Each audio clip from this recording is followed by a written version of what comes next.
Au sortir d'un exploit en Ligue des Champions à Arsenal, les Monégasques se replongent dans le championnat avec une opposition type Ligue des Champions également face au PSG de Laurent Blanc. Lyon et Marseille ayant perdu ce week-end, chacune des deux équipes veut faire la bonne opération. En cas de succès, le PSG peut ravir la première place au Gone et Monaco peut se rapprocher de son objectif podium. La première opportunité pour les Parisiens suite à ce corner, il manque quelques centimètres au petit Marco Verratti pour couper la trajectoire. 1m65, ça ne suffit pas pour marquer sur corner. Les Parisiens ne relâchent pas leur étreinte en ce début de rencontre. La frappe d'Edinson Cavani est repoussée par Daniel Subasic. Belle combinaison entre les deux anciens napolitains, Lavezzi et Cavani. Cavani qui aura pour charge de marquer ce soir en l'absence de Zlatan Ibrahimovic suspendu. Monaco réagit par à coup avec Yannick Ferreira Carrasco.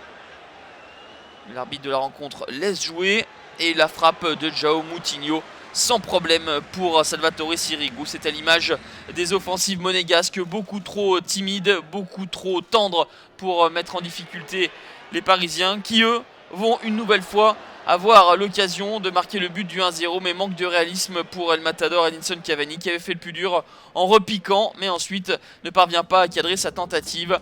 La défense monégasque tient le coup, cette défense expérimentale composée de Jérémy Toulalan et Wallace, Radji et Carvalho étant blessés.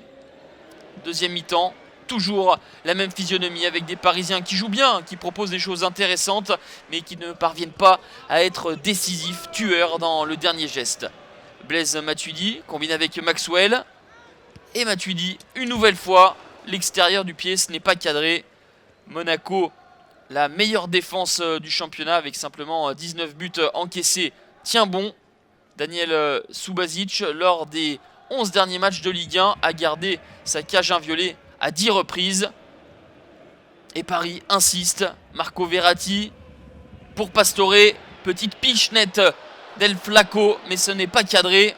L'Argentin a été l'un des joueurs les plus en vue ce soir à Louis II. Mais on en restera là sur ce score nul et vierge. Pour la troisième fois de la saison, le PSG rate l'occasion de prendre la place de leader. Les Parisiens reviennent à 1 point des Lyonnais. Monaco récupère sa 4e place au classement et n'est qu'à 6 points du podium avec un match de retard.